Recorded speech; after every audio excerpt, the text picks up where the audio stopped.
Visakha వాజీ news కు స్వాగతం. నేను జ్యోతి. ముందుగా హెడ్లైన్స్ చూద్దాం. వాలంటీర్ వ్యవస్థపై టీడీపీ వ్యాఖ్యలు సరికావు. రాష్ట్ర ప్రయోజనాలకు సహకరించని కేంద్ర ప్రభుత్వంతో పొత్తు దేనికోసమని ప్రశ్నించిన వైసీపీ ఎమ్మెల్యే అభ్యర్థి ఎంవీవీ.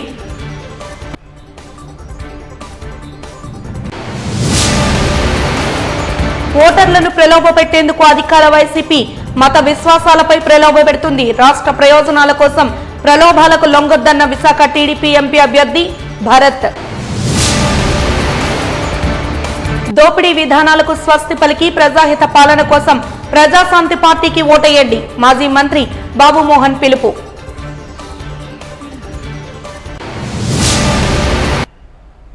ఇక వివరాల్లోకి వెళ్తే వార్డు వాలంటీర్లను టీడీపీ నేత టీడీపీ శ్రీకాళహస్తి ఎమ్మెల్యే అభ్యర్థి బొజ్జల సుధీర్ రెడ్డి వ్యాఖ్యలు బాధాకరమంటూ పార్లమెంట్ సభ్యులు తూర్పు వైసీపీ అభ్యర్థి ఎంవీవీ సత్యనారాయణ అన్నారు. ఈ మేరకు విశాఖ లాసన్స్ బే కాలనీలోని పార్లమెంట్ సభ్యులు తూర్పు నియోజకవర్గ వైసీపీ క్యాంప్ కార్యాలయంలో మంగళవారం నిర్వహించిన మీడియా సమావేశంలో ఎంవీవీ మాట్లాడారు. ఈ సందర్భంగా ఆయన మాట్లాడుతూ నిరంతరం ప్రజలకు అందుబాటులో ఉంటూ సేవలు అందిస్తున్న వాలంటీర్లపై శ్రీకాళహస్తి టీడీపీ ఎమ్మెల్యే అభ్యర్థి బొజ్జల సుధీర్ రెడ్డి దారుణ వ్యాఖ్యలు చేశారంటూ కరోనా వంటి విపత్కర సమయంలో ధైర్యంగా సేవలందించారన్న విషయాన్ని కూడా మర్చిపోయి వారిని జిహాదీలు, తీవ్రవాదులు, టెర్రరిస్టులతో పోల్చారని అన్నారు. అసలు ఏం పథకాలు ప్రభుత్వంలో నడుస్తున్నాయి, ఏం పథకాలు ఉన్నాయి కూడా మా సాధారణ ప్రజలకు తెలియకుండా ఈరోజు వాళ్ళ నాయకులే మేనేజ్ చేసుకున్నారు. ఈరోజు వాలంటీర్ వ్యవస్థ ద్వారా ప్రతి చిన్న విషయాన్ని కూడా గవర్నమెంట్ ప్రభుత్వం ఏదైతే పథకాలు ప్రవేశపెడతా ఉందో అర్హత ఉన్న వాళ్ళు ఎవరు, వాళ్ళకి ఏ అర్హత ఉంది, వాళ్ళకి ఏం వస్తాయి ఏం రావనే విషయాన్ని వాలంటీర్లు పూర్తి స్థాయిలో వాళ్ళకి సర్వీస్ చేసి ఇవాళ వాళ్ళకి అందిస్తూ ఉన్నారు. ప్రతి ఒక్క పథకాన్ని కూడా ఈరోజు అమ్మఒడి కానీ, చేయూత కానీ, ఆసరా కానీ, ఇళ్ల పట్టాలు కానీ ప్రతి ఒక్క పథకం ఏ పథకం అయినా సరే పెన్షన్ పథకం కానీ వాళ్ళకి అర్హత ఉన్న ప్రకారం వాళ్ళు ఇంటింటికి వెళ్ళి ఇవాళ సర్వీస్ చేస్తూ ప్రతి ఒక్క ఆంధ్రప్రదేశ్లో ప్రజలందరికీ కూడా సర్వీస్ చేస్తున్న గొప్ప వ్యవస్థ వాలంటీర్ వ్యవస్థ. ఈరోజు దాన్ని అందరూ ఒప్పుకొని తీరాలి. ఈరోజు కరోనా సమయంలో కూడా ఈ వాలంటీర్లు అందరూ కూడా వాళ్ళ ప్రాణాలకు తెగించి ప్రభుత్వం ఏదైతే మందులు ఇస్తుందో, వ్యాక్సిన్లు ఇస్తుందో, ఎవరికైనా కరోనా ఇన్ఫెక్షన్ వచ్చిందో ఇలా ప్రతి ఒక్క విషయాన్ని కూడా ఎప్పటికప్పుడు ప్రభుత్వ దృష్టి తీసుకెళ్తా ఉన్నారు. ఈరోజు ఇలా గవర్నమెంట్ పథకాలు ఇస్తున్నారు, ఇవాళ వాళ్ళు ఇచ్చే పథకాలను వివరిస్తూ ఉన్నారు. ఇంత మంచి చేసే వాలంటీర్ వ్యవస్థనే వాళ్ళ పూర్తి స్థాయిలో మొదటి నుంచి ఈరోజు అతను ఒకరే కాదు, ఎమ్మెల్యే అభ్యర్థి మాట్లాడనే కాకుండా కూడా గతంలో కూడా ఇదే విషయాన్ని చంద్రబాబు నాయుడు గారు వాలంటీర్ వ్యవస్థను దారుణంగా తిట్టిన వీడియోలు మన దగ్గర ఉన్నాయి. ఈరోజు అదేవిధంగా పవన్ కళ్యాణ్ గారు కూడా దారుణంగా విమర్శించిన వీడియోలు ఉన్నాయి. ఇవాళ ఈయన స్లిప్పర్ సెల్స్తో పోల్చారు, ఒక టెర్రరిస్టులతో పోల్చారు వాలంటీర్ వ్యవస్థని. వాళ్ళు మనలో మనుషులు. ఇవాళ ఒక స్టీల్ ప్లాంట్ ప్రైవేటీకరణ చేసే వాళ్ళు మద్దతు ఇస్తూ ఉన్నారు. మన రాష్ట్రంలో కనీసం ప్రత్యేక హోదా కానీ, లేకపోతే ప్రత్యేక ప్యాకేజ్ కానీ, లేకపోతే రైల్వే జోన్ కానీ ఏది సహకారం చేయని వాళ్ళకి ఇవాళ మద్దతు ఇస్తూ ఉన్నారు వీళ్ళందరూ కూడా. ఇవాళ జనసేన పార్టీ ఇక్కడికి వచ్చింది, మన స్టీల్ ప్లాంట్కి వచ్చి స్టీల్ ప్లాంట్ ప్రైవేటీకరణ చేయడం చాలా దారుణం, అన్యాయం అని చెప్పి ఆయన మాట్లాడి వెళ్ళారు. ఇవాళ వాళ్ళతో కలిపి ఆయన ఎన్నికల్లో పోటీ చేస్తూ ఉన్నారు. అంటే దాని అర్థం ఏంటని అడుగుతా ఉన్నా మిమ్మల్ని కూడా. అంటే ఏం మాటలో నిజం ఉంది, ఏం మాటలో అబద్ధం ఉందని నేను అడుగుతా ఉన్నా. ఈరోజు అదే జగన్మోహన్ రెడ్డి గారు ఈరోజు ఎవరితోనే పొత్తు లేకుండా ఆయన ఏకాకిగా ఆయన అనుకున్న దానికి, ఆయన నమ్మిన దానికి, సిద్ధాంతాలను కట్టుబడి ఆయన వెళ్తా ఉన్నారు ఎన్నికల్లో. అంటే దుష్టశక్తి అని ఎవరంటారండి? దుష్టశక్తి అని 2014లో ఎన్నికల హామీలు 600 పేజీలు ఎన్నికల హామీలు ఇచ్చి ఒక్క హామీ నెరవేర్చిన వ్యక్తిని దుష్టశక్తి అనాలా? 2019లో 9 నవరత్నాల కార్యక్రమాల ద్వారా మేనిఫెస్టో పెట్టి 9 నవరత్నాలు పెట్టిన వ్యక్తిని దుష్టశక్తి అనాలా? ఎవరికి దుష్టశక్తి అనాలి? ఈరోజు ఆయన హామీలు 9 నవరత్నాలే కాకుండా మిగిలిన కూడా అమలుపరిచిన వ్యక్తిని దుష్టశక్తి అనాలా? 600 పేజీలు మేనిఫెస్టో పెట్టి ఇంటింటికి జాబ్ అన్నాడు, పిల్ల పుడితే 25,000 అన్నాడు, లేకపోతే డ్వాక్రా రైతులు రుణమాఫీ అన్నాడు, రైతు రుణమాఫీ అన్నాడు. అన్ని అబద్ధాలు చెప్పి అధికారంలోకి వచ్చి ఏ ఒక్కటి కూడా చేయకుండా మొత్తం వెబ్సైట్లోంచి ఆ తాలూకు మేనిఫెస్టో కూడా డిలీట్ చేసిన వ్యక్తిని దుష్టశక్తి అనాలా? ఎవరైతే రాష్ట్రానికి అన్యాయం చేశారు ఎవరు దుష్టశక్తి? ఇవాళ జగన్మోహన్ రెడ్డి గారి వలన ప్రతి ఒక్క కుటుంబం, ప్రతి ఒక్క పేదోడు పొట్టనిండా తింటున్నాడు. ఇవాళ 60 సంవత్సరాలు దాటిన పైబడిన మహిళలందరూ కూడా, మహిళలు, వృద్ధులు, అవ్వలు, తాతలు ఎవరి మీద డిపెండ్ అవ్వకుండా ఈరోజు చాలా సంతోషంగా 1వ తారీఖు తెల్లవారేసరికి పెన్షన్ అందుకుంటూ ఉన్నారు. పిల్లలు ముఖ్యంగా చదువు. ఏ రోజైనా చంద్రబాబు నాయుడు గారికి పిల్లల చదువు గురించి ఆలోచన వచ్చిందా? రాష్ట్రంలో ఏ రోజైనా మిమ్మల్ని అందరినీ పాత్రికేయులు మీరందరూ చాలా తెలివైన వాళ్ళు, చాలా మేధావులు కాబట్టి మిమ్మల్ని క్వశ్చన్ అడుగుతా ఉన్నా. ఇన్ని సంవత్సరాలు 14 సంవత్సరాలు పనిచేసిన ముఖ్యమంత్రిగా పనిచేసిన చంద్రబాబు నాయుడు గారు కానీ 6 సంవత్సరాలు పనిచేసిన ఎన్టీ రామారావు కానీ తెలుగుదేశం ప్రభుత్వం 20 సంవత్సరాల అధికారంలో ఉంది 83 నుంచి ఈ రోజు వరకు 20 సంవత్సరాల్లో ఏ రోజున రాష్ట్రంలో పిల్లలు చదువుకోవాలి, చదువు ఉంటేనే వాళ్ళ జీవితాలు మార్పు వస్తాయి, పేదల జీవితాలను ఆలోచన ఎవరికైనా వచ్చిందని అడుగుతా ఉన్నా. ఈరోజు ఆయన అమ్మఒడి పథకం ప్రవేశపెట్టి మీ పిల్లలందరినీ స్కూల్కి పంపించండి, పిల్లల్ని చదివించండి, పిల్లలు చదువుకుంటేనే మీలో మార్పు వస్తుంది, మీ జీవితాలు మార్పు వస్తాయి, అంతవరకు మీరు పేదలుగా ఉంటారని చెప్పారు. ఈరోజు వీళ్ళు సహాయం చేస్తూ ఉన్నారు. గతంలో చంద్రబాబు నాయుడు గారు వాళ్ళ పిల్లల్ని అమెరికాలో చదివించుకున్నాడు, వాళ్ళ పిల్లల్ని కాన్వెంట్లో చదివించుకున్నాడు. ప్రతి నాయకుడు కూడా వాళ్ళ పిల్లల్ని కాన్వెంట్లో చదివించుకున్నారు, వాళ్ళు అమెరికాలో చదివించుకున్నారు. ఇదిలా ఉండగా విశాఖ టీడీపీ కార్యాలయంలో తూర్పు నియోజకవర్గ ఆత్మీయ సమావేశాన్ని నిర్వహించారు. సమావేశానికి ముఖ్య అతిథిగా TDP parliament incharge Visakha TDP parliament అభ్యర్థి ఎం భరత్ పాల్గొన్నారు. తూర్పు నియోజకవర్గ శాసనసభ్యులు వెలగపూడి రామకృష్ణబాబు, జనసేన విశాఖ నగర అధ్యక్షులు సిహెచ్ వంశీకృష్ణ యాదవ్లు నేతృత్వం వహించగా ఈ సమావేశంలో తూర్పు నియోజకవర్గ ఎమ్మెల్యే వెలగపూడి రామకృష్ణబాబు మాట్లాడుతూ రాక్షసుడి మీద యుద్ధం చేస్తున్నామని, ప్రజాస్వామ్యంలో ఆయుధం ఓటు అని దాని మీద దృష్టి పెట్టాలని సూచించారు. ఓటర్ల నమోదు పూర్తయ్యే వరకు BLOతో పాటు 3 రాజకీయ పార్టీలు వెళ్లాలని తెలిపారు. విశాఖ పార్లమెంట్ అభ్యర్థి ఎం భరత్ మాట్లాడుతూ గడిచిన 5 ఏళ్లలో అరాచకం పెరిగిందని గుర్తు చేశారు. పొరుగు రాష్ట్రాలు మన రాష్ట్రాన్ని చూసి నవ్వుకుంటున్నాయన్నారు. వైసీపీ వారు ఓట్లతో ప్రలోభాలకు తెరతీశారని అప్రమత్తంగా ఉండాలని కోరారు. ఈ సమావేశంలో విశాఖ దక్షిణ నియోజకవర్గ జనసేన అభ్యర్థి, విశాఖపట్న జనసేన అధ్యక్షులు సిహెచ్ వంశీకృష్ణ శ్రీనివాస్ యాదవ్ మాట్లాడుతూ వైసీపీ తలకిందులుగా తపస్సు చేసినా గెలవడం కష్టమన్నారు. బీసీలకు ద్రోహం చేసి గొప్పలు చెబుతున్న వైసీపీ ఓటమికి ఇక కొద్ది రోజులే ఉందని అన్నారు. వచ్చేది టీడీపీ, బీజేపీ, జనసేన కూటమని స్పష్టం చేశారు.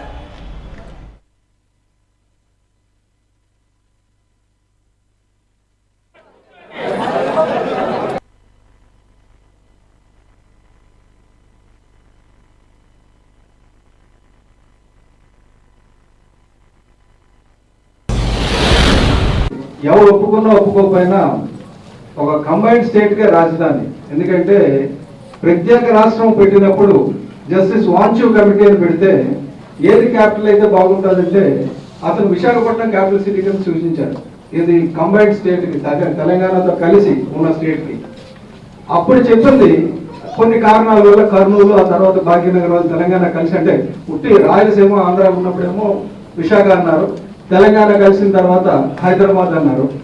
మొత్తానికి అప్పట్లోనే అన్ని విధాల అభివృద్ధి చెందిన విశాఖపట్నం ఉంది. కాబట్టి అటువంటి సిటీలో మనం ఉన్నాం. అటువంటి సిటీకి ఎటువంటి రాజకీయ నాయకులు ఉండాలన్నది ఇక్కడ ఉన్న ప్రతి ఒక్కరు కూడా ఆలోచించాల్సిన విషయం. తెల్లకాటు తీసేశాడు. 300 యూనిట్లు, 700 SFT ఇల్లు దారితే తెల్లకాట్లు తీసేశారు. మన ప్రభుత్వంలో ఆ రూల్ ఉందా? రేపు మన ప్రభుత్వం వచ్చిన తర్వాత అయ్యేం ఉండవు. మీరు ప్రజలకి చెప్పవలసిన బాధ్యత మనందరి మీద ఉంది. ఇప్పుడు 300 యూనిట్ల పేరుతో, తెల్లకాట్లు తీసేసిన పేరుతో పెన్షన్లు, సంక్షేమ పథకాలు తీసేశారు. అన్నీ అమ్మాయి సంక్షేమ పథకాలు అంటే అదే కదా. ఓమ్మా, సంక్షేమ పథకాలు అంటే స్కాలర్షిప్ పెట్టి అన్నీ ఉంటాయి. అసలు తెల్లకాటు తీసేస్తే అన్నీ పోతాయి కదా. అలా జగన్మోహన్ రెడ్డి పరిపాలనలో ఓటింగ్కి అందరినీ తెచ్చుకోవడం ఒకటి, 2 ఆ డబ్బులకు లొంగి మీరు ఇంట్లో కొన్ని ఓట్లు అటు వేసేస్తాము అనే సింపతికి పడకుండా చేసే బాధ్యత కూడా మీ అందరి మీద ఉంది. ఎందుకంటే వీళ్ళు చాలామంది చెప్పారు 5 ఏళ్ళలో చేసిన అభివృద్ధి ఏంటి లేదు. ఎలక్షన్స్కి వచ్చేసరికి జనాల మీద సంపాదించిన డబ్బులన్నీ ఒకటేసారి వాళ్ళు ఇచ్చేస్తే మన వైపు సింపతి వచ్చేస్తుందని అనుకుంటున్నారు. వస్తుందా? ఇక్కడ మీరంటే సరిపోదు, జనాలు అనాలి. ఎందుకంటే వాళ్ళు ఏంటంటే డబ్బులు ఇచ్చేటప్పుడు ఏదో ప్రామిసులు తీసుకుంటారు. మీరు దేవుడి మీద ప్రమాణం చేయండి, బైబిల్ మీద ప్రమాణం చేయండి, ఖురాన్ మీద ప్రమాణం చేయండి, మీకు డబ్బులు ఇస్తున్నాం మాకు ఓటేయండి అని వాళ్ళు అన్నీ వాడతారండి. దాన్ని మీరు ఎట్లా ఎదుర్కొంటారు, దానికి మీరు ఎట్లాంటి మెసేజ్ ఇస్తారు అనేది ఎక్స్ట్రీమ్లీ ఇంపార్టెంట్. ఎందుకు ఇంపార్టెంట్ అంటే గెలుపు ఎట్లాగో వచ్చేస్తుంది కదా అని మనం రిలాక్స్ అయితే మనం ఏదైతే మెసేజ్ ఇద్దాం అనుకుంటున్నామో ఆ మెసేజ్ మనం మిస్ అవుతాం. ఏం మెసేజ్ ఇద్దాం అనుకుంటున్నాము? ఇవాళ గత 5 సంవత్సరాల్లో వాళ్ళు చేసిన పాలన విశాఖపట్నంలో బాగుందా? వైఎస్ఆర్సీపీ చేసిన పాలన బాగాలేదు. మీలో భయపడ్డారండి ఎవరన్నా గత 5 ఏళ్ళలో కొంతైనా? నిజం చెప్పండి, భయపడ్డారా? నిజం చెప్పండి. అందరూ ఎంతో కొంత భయపడి ఉంటారు. ఏ రాత్రి అయితే వచ్చి గీతం యూనివర్సిటీ గోడ కొట్టారో నేను భయపడ్డా. భయం అనేది అందరికీ ఉంటుంది. భయాన్ని మనం ఎప్పుడు దాటి ముందుకెళ్తామో అప్పుడు మనం సక్సెస్ అవుతాం. కేంద్ర బీజేపీ చేస్తున్న కుట్రలను, దేశ వ్యతిరేక కార్యకలాపాలను ప్రశ్నిస్తే అక్రమ కేసులు బనాయించి జైలు పాలు చేస్తున్నారని సిపిఐ నాయకులు పైడిరాజు అన్నారు. ఆమ్ ఆద్మీ పార్టీ నాయకులు ఢిల్లీ ముఖ్యమంత్రి అరవింద్ కేజ్రీవాల్ అరెస్టును వ్యతిరేకిస్తూ అల్లీపురం సిపిఐ కార్యాలయంలో రౌండ్ టేబుల్ సమావేశాన్ని నిర్వహించారు. ఈ సందర్భంగా బీజేపీ వ్యతిరేక పార్టీల నాయకులు ఏకతాటిపైకొచ్చి కేంద్ర ప్రభుత్వ వ్యతిరేక విధానాలకు దేశవ్యాప్త బంద్కు పిలుపునిచ్చారు. ఈ సందర్భంగా సిపిఐ నాయకులు పైడిరాజు మాట్లాడుతూ ఈ నెల 31వ తేదీన దేశవ్యాప్త బంద్కు అన్ని పార్టీలు పిలుపునిచ్చాయని తెలిపారు. అందరూ స్వచ్ఛందంగా ఈ బంద్లో పాల్గొని కేంద్ర ప్రభుత్వానికి వ్యతిరేకంగా తమకున్న మద్దతును తెలియజేయాలని సూచించారు. ఆమ్ ఆద్మీ పార్టీ నాయకురాలు మాట్లాడుతూ అక్రమ కేసులు బనాయించి అరవింద్ కేజ్రీవాల్ పై జైలుకు పంపారంటూ మండిపడ్డారు. మతోన్మాద శక్తులను ప్రేరేపించే విధంగా అనేక సంస్కరణలు చేపడుతున్న బీజేపీ ప్రభుత్వాన్ని నిలదీసినందుకు గతంలో కూడా అనేక మందిని జైలు పాలు చేసిన చరిత్ర ఉందని గుర్తు చేశారు.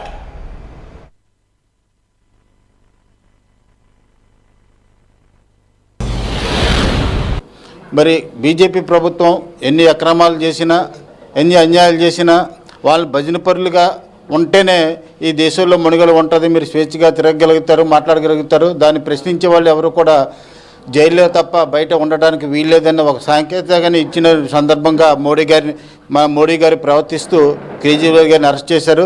అంటే కేజ్రీవాల్ గారిని ఏ రకంగా ఎదుర్కోలేక దొడ్డిదారిన ఆయన కేసులు పెట్టి బనాయిస్తున్నారు. ఈ సమావేశం యొక్క ముఖ్య ఉద్దేశం 31వ తారీఖున దేశవ్యాప్తంగా అందరూ కేంద్ర ప్రభుత్వం మోడీ విధానాలకు వ్యతిరేకిస్తూ అక్రమంగా అరెస్ట్ చేసిన కేజ్రీవాల్ని బేజీస్గా విడుదల చేయాలని డిమాండ్ తోటి ఒక కార్యక్రమం నిర్వహించబోతున్నాం. దానికి అన్ని అనుమతులకి మేము దరఖాస్తు చేస్తాం. అనుమతి తీసుకొని ఈ కార్యక్రమం నిర్వహిస్తాం. ఒక్కటే ప్రధానమంత్రి గారు ఆలోచన చేయాల. 56 అంగుళాల బలమైన ఛాతీ కలిగిన ప్రధానమంత్రి గారు కదా మీరు. 15 లక్షల రూపాయలు ప్రతి పేదవాడి అకౌంట్లో వేసేస్తామన్నారు కదా. 2 కోట్ల ఉద్యోగాలు ప్రతి సంవత్సరం ఇచ్చేస్తామన్నారు కదా. ఇవన్నీ తీర్చినందుక మీరు మళ్ళీ గెలాలని ఉద్దేశం పెట్టి మీకు వ్యతిరేకంగా పనిచేసినటువంటి వాళ్ళు, మీకు వ్యతిరేకంగా మాట్లాడినటువంటి వాళ్ళందరినీ కక్షపూరితంగా చేసే చర్యలు ఏవైతున్నాయో భారతదేశంలో ఉన్నటువంటి 140 కోట్ల మంది ప్రజానీకం ఆలోచన చేస్తున్నారు. మీరు రెడీగా ఉండండి, సిద్ధంగా ఉండండి, మూటముడి సర్దుకొని వెళ్ళడానికి సిద్ధంగా ఉండాలి. దేశ ప్రజలందరూ మిమ్మల్ని పంపించడానికి సిద్ధంగా ఉన్నారని. మన అరవింద్ కేజ్రీవాల్ గారిని ఒక ఫ్యాబ్రికేటెడ్ లిక్కర్ స్కామ్ అని చెప్పి 21వ తారీఖు రాత్రి అరెస్ట్ చేయడం జరిగింది. ఈ అరెస్ట్ ఎలా అయింది అంటే ఒక రెండు గంటల పాటు ఈడీ వాళ్ళ ఇంటికి వెళ్ళి ఏమీ ప్రశ్నించకుండానే 2 గంటల తర్వాత ఆయన్ని తీసుకొని వెళ్ళడం జరిగింది. మీకు అందరికీ తెలిసిందే, ఇది 2 ఏళ్ళ నుంచి ఈ కేసు మీద జరుగుతూనే ఉంది. ఎన్నో రేడ్లు చేశారు. మనీష్ సిసోడియా ఇంట్లో చేశారు, ఆయన లాకరు, ఆయన విలేజ్లో అన్ని చోట చేసిన ₹1 కూడా దొరకలేదు. అలా అయినా ఇప్పుడు 100 కోటి రూపాయలు మనం తీసుకున్నామన్నట్టు ఆ మనీ ట్రయల్ ఉంది అని చెప్పి అరవింద్ కేజ్రీవాల్ గారిని తీసుకుని వెళ్ళారు. ఆ మనీ ట్రయల్ ఎక్కడుంది అనేది కూడా మీకు తెలిసిపోయింది. అదే రోజున ఈవినింగ్ 6 గంటలకి ఈసీఐ వెబ్సైట్ మీద మనకి ఎలక్ట్రల్ బాండ్స్ గురించి వచ్చేసింది కూడా.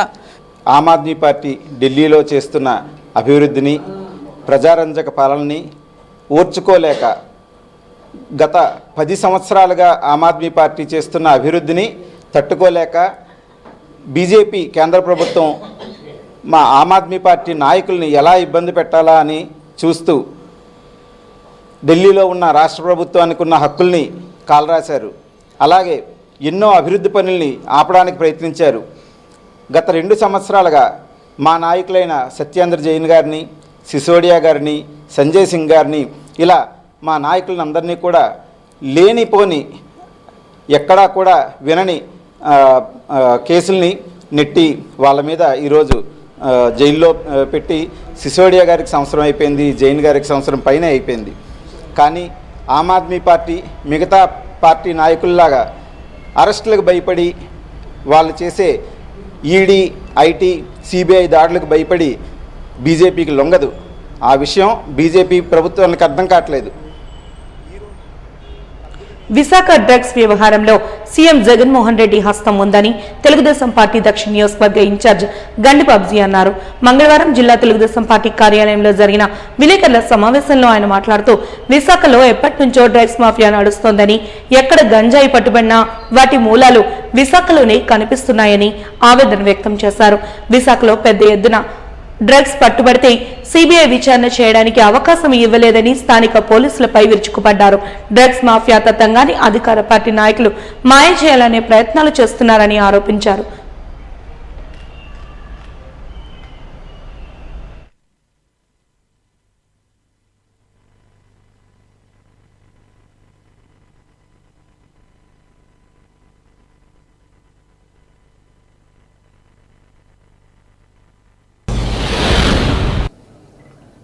ముఖ్యంగా మన విశాఖపట్నంలో ఈ మధ్య కాలంలో అనుకుంటున్నాం కానీ ఎప్పటి నుంచో జరుగుతున్న డ్రగ్స్ మాఫియా మీ అందరికీ తెలిసిందే. ఎక్కడ డ్రగ్స్ కానీ లేకపోతే గంజాయి కానీ ఇక ఏమైనా పట్టుబడితే ఆంధ్రప్రదేశ్ రాష్ట్రంలో విశాఖపట్నం హెడ్ క్వార్టర్గా ఈ డ్రగ్స్ మాఫియా తయారైంది. సో ఈ మధ్యనే మీరు అందరూ చూశారు, విశాఖపట్నంలో 25,000 కేజీలు 16వ తారీఖున పట్టుబడితే అది 25వ తారీఖు వరకు కూడా సిబిఐ అధికారులు రైడ్ చేద్దామంటే కనీసం వాళ్ళకి అవకాశం ఇవ్వకుండా లోకల్ పోలీసు వారిని అడ్డుకొని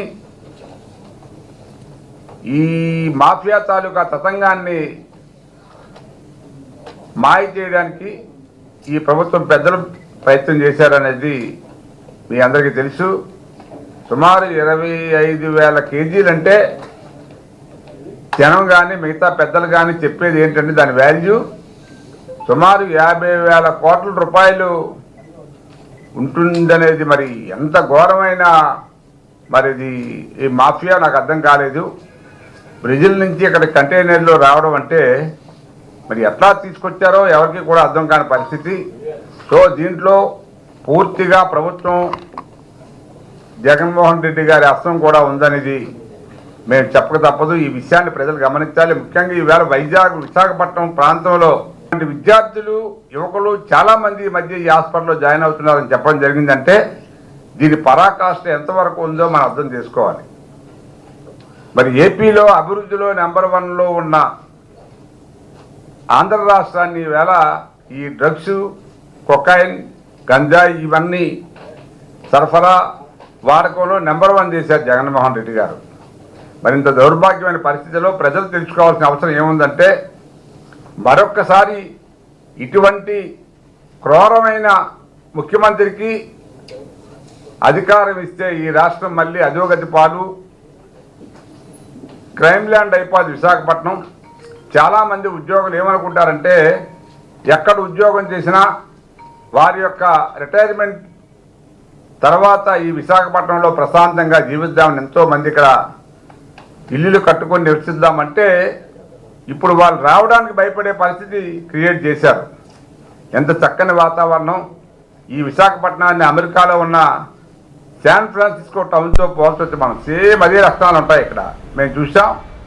అటువంటి విశాఖపట్నాన్ని ఈ డ్రగ్స్ మాఫియాగా తయారు చేసిన ఈ ప్రభుత్వాన్ని ప్రజలు కానీ దించకపోతే మన జీవితాలు మనమే నాశనం చేసుకున్నట్టు అవుద్దని చెప్పి మీ ద్వారా ప్రజలకు మనవి చేస్తున్నా. విశాఖ ఆటో రిక్షా కార్మిక సంఘం సిఐటియు ఆధ్వర్యంలో ఊబర్ ఆటో కార్మికుల సమస్యలు పరిష్కరించాలని జగదాంబ సిఐటియు కార్యాలయంలో రౌండ్ టేబుల్ సమావేశాన్ని నిర్వహించారు. ఈ సందర్భంగా ఆన్లైన్లో తిరుగుతున్న 6 గ్రూపుల నుంచి నాయకులు, కార్మికులు పాల్గొన్నారు. ఈ సందర్భంగా యూనియన్ జిల్లా ప్రధాన కార్యదర్శి కె సత్యనారాయణ మాట్లాడుతూ ఆన్లైన్లో విశాఖపట్నంలో దాదాపుగా 56,000 మంది కార్మికులు తిరుగుతున్నారని, అందులో భాగంగా ఊబర్ ఏదైతే ఉందో దాంట్లో అనేక సమస్యలు ఉన్నాయని చెప్పి మేనేజ్మెంట్ ని గతంలో పలుమార్లు కలిసినప్పటికీ సమస్యలు పరిష్కారం కాలేదన్నారు. పొగా బేస్మెంట్ ఛార్జ్ 30 నుండి 20 రూపాయలకు తగ్గించారని, నైట్ టైం 1.5 ఛార్జ్ ఇవ్వాల్సి ఉండి కూడా ఇవ్వటం లేదని, ఏదైనా సమస్య వస్తే కాల్ సెంటర్ కూడా అందుబాటులో లేదని, ఆటో కార్మికులపై వేస్తున్న జీఎస్టీని రద్దు చేయాలని, ప్రయాణాన్ని తగ్గించి ఛార్జీలు రావట్లేదని, ప్రయాణించే ముందు ఒక రేటు చూపిస్తోందని, తదుపరి మరో రేటు చూపిస్తోందని ఆవేదన వ్యక్తం చేశారు. ప్రజా రవాణాలో కీలక పాత్ర వహిస్తున్నటువంటిలో ఆటో కార్మికులు అనేవాళ్ళు ఉన్నారు. అందులో ఈరోజు చూసుకున్నప్పుడు ఆన్లైన్ సర్వీసులు అనేవి ఎక్కువ పెరిగాయి. ఆన్లైన్ ఆటో, ఊబర్, ర్యాపిడో ఇలాంటివన్నీ కూడా ముందుకొచ్చాయి. ముఖ్యంగా ఊబర్ ఏదైతే ఉందో ఆ ఊబర్తో అనేక సమస్యలు ఉన్నాయని చెప్పి గత 21వ తారీఖు నుంచి సమ్మె అనేది చేస్తూ ఉన్నాం. అయినప్పటికీ కూడా యాజమాన్యం ఎటువంటి స్పందన కూడా అనేది లేదు. ప్రధానంగా మాకు ఊబర్లో అనేక సమస్యలు ఏంటంటే ప్రధానంగా డీజిల్ రేట్లకు అనుగుణంగా మీటర్ ఛార్జీలు ఉండాలి, కిలోమీటర్ ఛార్జీలు. కానీ ఆ కిలోమీటర్ ఛార్జీలు అనేవి ఉన్న 30 రూపాయలు బేస్మెంట్ ఛార్జ్ ఏదైతే ఉందో దాన్ని 25 రూపాయలు తగ్గించారు. అలాగే ప్రతి కిలోమీటర్కి వస్తున్న ఛార్జీలు పెంచమని చెప్పేసి మేము అడిగితే పెంచకపోగా తిరిగి వాటిని తగ్గించే పరిస్థితి అనేది ఈరోజు ఊబర్ యాజమాన్యం చేసింది. అంతేకాకుండా మాకు ఏదైనా సమస్య వస్తే చెప్పుకోవడానికి కూడా ఆన్లైన్లో ఎప్పుడు కూడా మాకు అందుబాటులో లేని పరిస్థితి అనేది ఉంది. అంతేకాకుండా ఈరోజు ఊబర్లో బేరాలు చూసుకునేటప్పుడు ఎవరైనా బుక్ చేసుకుంటే ప్యాసింజరు ఒక దగ్గర నుంచి బుక్ చేసుకునేటప్పుడు ఒక రేట్ చూపిస్తూ ఉంది, 100, 150 రేట్ చూపిస్తుంది. కానీ ఆ ప్యాసింజర్ని అక్కడ తీసుకొచ్చి దించిన తర్వాత మళ్ళీ దాన్ని తక్కువ చూపించే పరిస్థితి అనేది ఎక్కువగా జరుగుతూ ఉంది. అదే కాకుండా ఏదైతే దించాల్సిన పాయింట్ ఉందో ఆ పాయింట్ దాటి కొద్ది ముందుకెళ్ళినా దానికి ఎక్స్ట్రా డబ్బులు రావాలి. కానీ అది కూడా మాకు యాడ్ అవ్వలేని పరిస్థితి అనేది ఈరోజు అనేక ఇబ్బందులు అనేవి ఉన్నాయి. మరి దీనివల్ల చూసుకుంటే ప్రధానంగా రోజుకి ఒక రేటు దగ్గర కనీసం 10-15 రూపాయల వరకు కూడా మాకు నష్టపోయే పరిస్థితి అనేది ఉంది. ఈ విషయాన్ని యాజమాన్యం చెప్పాం, మాకు ఈ ప్రతి రైలు దగ్గర డబ్బులు పోతా ఉన్నాయి, ఈ డబ్బులు మాకు యాడ్ చేయకపోతే మాకు కుదరదని చెప్పాం. దాని మీద చూస్తామని చెప్తున్నారు తప్ప ఎటువంటి చూసే పరిస్థితి అనేది లేదు. అంతేకాకుండా ఈరోజు జిఎస్టీ పెద్ద వ్యాపారస్తులు కూడా జిఎస్టీ అనేది సరి కట్టట్లేక ఎగ్గొట్టే పరిస్థితులు ఉన్నారు. కానీ అలాంటిది ప్రతి బేరం కూడా ప్రతి రేటుకి కూడా మేము మా దగ్గర జిఎస్టీ అనేది కట్ చేస్తూ ఉన్నారు. అలాగే ఇన్సూరెన్స్ నిమిత్తం కూడా డబ్బులు కట్ చేస్తున్నారు. ప్యాసింజర్లకు కానీ డ్రైవర్కి కానీ ఎటువంటి సౌకర్యాలు కల్పించకుండా ఈరోజు ఊబర్ యాజమాన్యం అనేది చేస్తూ ఉంది. దాని మీద సొమ్ము చేస్తున్నా సరే ఎటువంటి స్పందన కూడా లేని పరిస్థితి ఉంది. యాజమాన్యం మాకు నష్టం కలిగిస్తుంది కాబట్టి చీటింగ్ చేస్తుంది. చెప్పాలంటే నష్టం కాదు, మాకు వచ్చే డబ్బులు కూడా ఇబ్బంది పెట్టి చీట్ చేసి వాళ్ళు సంపాదించుకునే పరిస్థితి ఉన్నది. ఇదే పద్ధతి కొనసాగినట్లయితే ఏదైతే చీటింగ్ చేస్తున్నామో ఈ చీటింగ్ చేస్తున్నట్టుగా మొత్తం మా సంఘంగా మమ్మల్ని ఏమైతే చీట్ చేస్తున్నా అన్నిటి మీద కేసు వేసి అవసరమైతే ఊబర్ని విశాఖ నగరంలో కనబడకుండా చేసే పరిస్థితి వరకు తీసుకొచ్చే పరిస్థితి అనేది ఖచ్చితంగా ఉంటుందని చెప్పి సందర్భంగా తెలియజేస్తూ ఉన్నాం. వైసీపీ పార్టీకి కాపులపై వారి అభివృద్ధిపై చిత్తశుద్ది ఉంటే అనకాపల్లిలో నిర్మించిన పార్టీ కార్యాలయాన్ని కాపు సంక్షేమ భవనంగా ప్రకటించాలని జనసేన నాయకులు కొనతాల రామకృష్ణ డిమాండ్ చేశారు. స్థానిక పర్యటనలో భాగంగా అనకాపల్లిలోని నిర్మించిన పార్టీ కార్యాలయాన్ని పర్యవేక్షించిన అనంతరం ఆయన మీడియాతో మాట్లాడుతూ కాపు భవన్ కు కేటాయించిన స్థలంలో పార్టీ కార్యాలయాన్ని నిర్మించడం సిగ్గుచేటన్నారు. కానీ ఒక పార్టీకి సంబంధించినటువంటి భవనాన్ని కట్టుకున్నారంటే అది మిక్కిలి చేయమన్నటువంటి విషయం, సిగ్గుపడాలి. వాళ్ళు నిజంగా చిత్తశుద్ధి ఉంటే, నిజంగా కాపులు సామాజిక వర్గం మీద ప్రేమ అభిమానం ఉండుంటే ఏదైతే ఇక్కడ ఈ భవనం ఉందో కాపు భవనం కేటాయించిన స్థలంలో కట్టారు కాబట్టి ఈ కట్టిన బిల్డింగు కాపు సామాజిక వర్గం కాపు భవన్గా పేరు మార్చి వారికి ఇవ్వండి. మీ చిత్తశుద్ధి నిరూపించుకోండి. వెంటనే ఈ భవనాన్ని కాపు సామాజిక వర్గానికి అప్పగించి కాపు సామాజిక భవనంగా దాని పేరు పెట్టండి. లేదు ఇక్కడ ఉన్నటువంటి పెద్దలు ఉంటారు కొంతమంది కాపు సామాజిక వర్గానికి సంబంధించిన అటువంటి పెద్దలు పేరు పెట్టండి. అంతే తప్పితే ఒక పార్టీ భవనం పెట్టి ఈ రకంగా చేయడం అన్నది ఇక్కడ ప్రజలు అవమానించినట్టు. మీరు చిత్తశుద్ధి నిరూపించుకుంటారని అనుకుంటున్నాను నేను. వెంటనే ఆ కార్యక్రమం చేయండి. వేరే చర్యలు తీసుకోక్కర్లేకుండా, న్యాయస్థానానికి వెళ్ళక్కర్లేకుండా అటువంటి చర్యలు చేస్తే చాలా సంతోషిస్తాం. లేని పక్షంలో మా ప్రభుత్వం ఎట్టగా వస్తుంది. చంద్రబాబు నాయుడు గారు ముఖ్యమంత్రి అవుతారు, పవన్ కళ్యాణ్ గారు కీలకమైనటువంటి పాత్ర పోషిస్తారు ఆ ప్రభుత్వంలో. వారి ఆధ్వర్యంలో మంచి స్థలం ఇవ్వడమే కాకుండా వారు 50 లక్షలు చేశారు, ఇప్పుడు 1 కోటి రూపాయలతో కడతాం అక్కడ కాపు భవనాన్ని. కానీ ఆ అవసరం రాదని అనుకుంటున్నా. ఎందుకంటే ఇంకా కొద్దిగా ఏమైనా ఉంటుందేమో వాళ్ళకి, మానవత్వం అన్నది ఏమైనా ఉండుంటే ఇదే భవనాన్ని కాపు భవనంగా మార్చండి. ఎందుకంటే మీరు ఏదైతే దురాక్రమణ జరిగింది, ఏ విధంగా అయితే ప్రభుత్వం తీసుకొని హస్తగతం చేసుకుంటుందో అది మేము చేయక్కర్లేకుండా అధికారం మీ చేతిలో ఉంది కాబట్టి మీరే ఆ పని చేయండి, మీకు గౌరవం ఉంటుంది. కోరిన కోర్కెలు తీర్చే కల్పవల్లి శ్రీ శ్రీ శ్రీ కనకమ్మ అమ్మవారి పండుగ ఎంతో ఘనంగా నిర్వహిస్తున్నారని భక్తులు ఆనందంతో మీడియాకు తెలిపారు. మద్దిలపాలెం చైతన్యనగర్లో వేంచేసి ఉన్న శ్రీ శ్రీ శ్రీ కనకమ్మ అమ్మవారి పండుగ నేపథ్యంలో ఆలయం తెల్లవారుజాము నుండి భక్తుల తాకిడితో ఆధ్యాత్మిక శోభను సంతరించుకుంది. చుట్టుపక్కల అన్ని ప్రాంతాల ప్రజలు అమ్మవారిని దర్శించుకునేందుకు క్యూలైన్లలో బారులు తీరారు. అమ్మవారిని విశేష అలంకరణలో భక్తుల దర్శనార్థం ప్రత్యేక పూజలను నిర్వహించారు ఆలయ అర్చకులు. ఈ సందర్భంగా భక్తులు మాట్లాడుతూ 25 సంవత్సరాలకు పైబడి అమ్మవారి దర్శనానికి ప్రతి ఏటా వస్తున్నామని వెల్లడించారు. సత్యమైన తల్లి కోరిన కోర్కెలను అనతి కాలంలోనే తీరుస్తూ భక్తుల పాలిట కల్పవల్లిగా అమ్మవారు విరాజిల్లుతున్నారని వెల్లడించారు. గ్రామ దేవతగా అక్కడ పూజలు అందుకుంటున్న అమ్మవారు దాదాపుగా 18 గ్రామాల ప్రజలకు ఎలవేల్పని కొనియాడారు. కాగా పండుగ నేపథ్యంలో పలు ప్రాంతాల ప్రజలు అమ్మవారిని దర్శించుకుని తీర్థ ప్రసాద అన్నదానాలను స్వీకరించి మొక్కుబడులను చెల్లించుకున్నారు.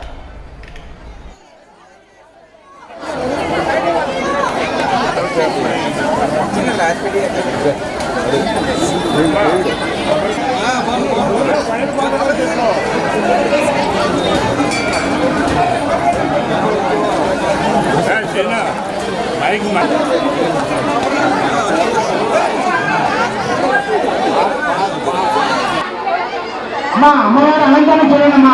అటు ఇటు కాదు, అమ్మవారి చాలా బాగా జరుగుతుందండి. ప్రతి సంవత్సరం తప్ప సంవత్సరం ఏం పండుగ అవుతుంది. అన్ని కోరికలు చెల్లుతాయి.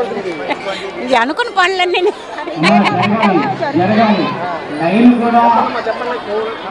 సత్యమైన తల్లి అండి. ఎంతో అదృష్టం ఉంటేనే దర్శనం అవుతుంది.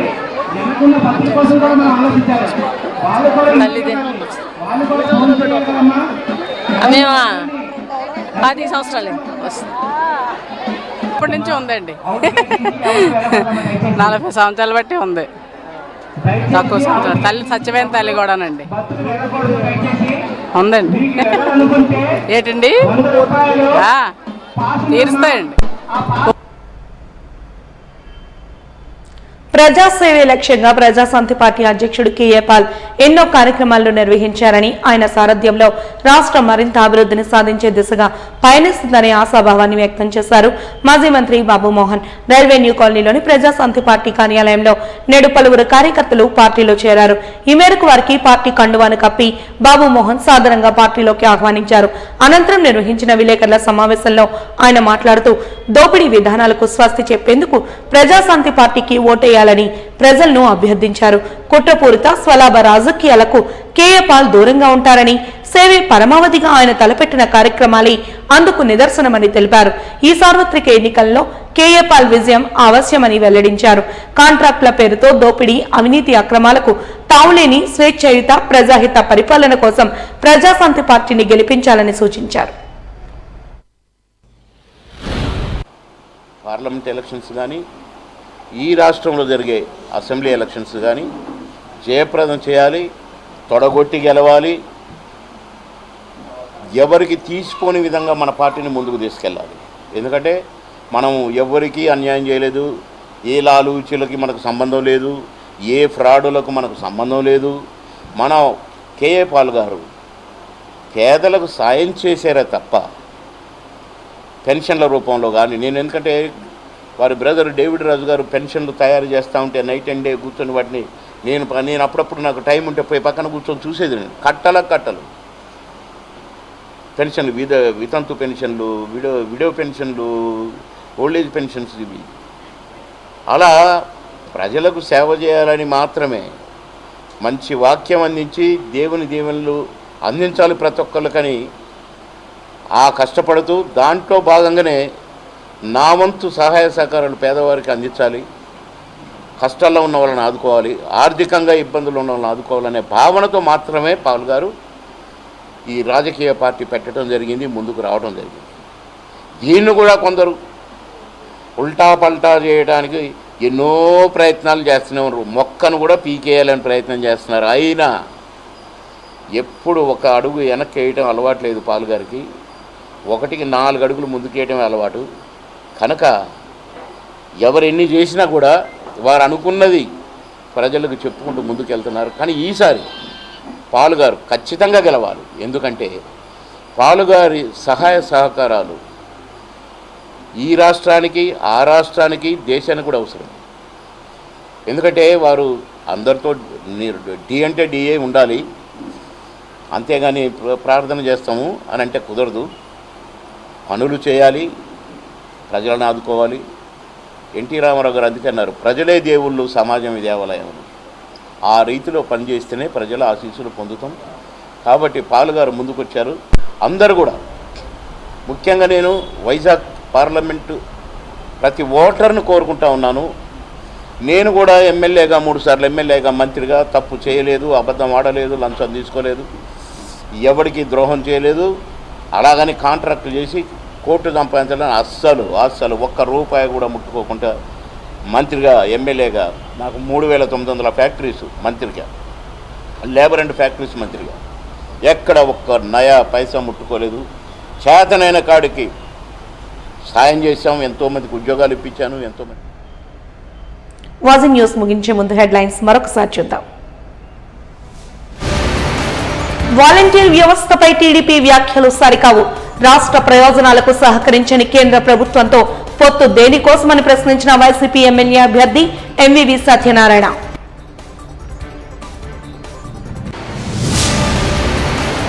ఓటర్లను మభ్యపెట్టేందుకు అధికార వైసీపీ మత విశ్వాసాలపై ప్రలోభ పెడుతుంది. రాష్ట్ర ప్రయోజనాల కోసం ప్రలోభాలకు లొంగొద్దన్న విశాఖ టీడీపీ ఎంపీ అభ్యర్థి భరత్. దోపిడీ విధానాలకు స్వస్తి పలికి ప్రజాహిత పాలన కోసం ప్రజాశాంతి పార్టీకి ఓటేయండి. మాజీ మంత్రి బాబుమోహన్ పిలుపు.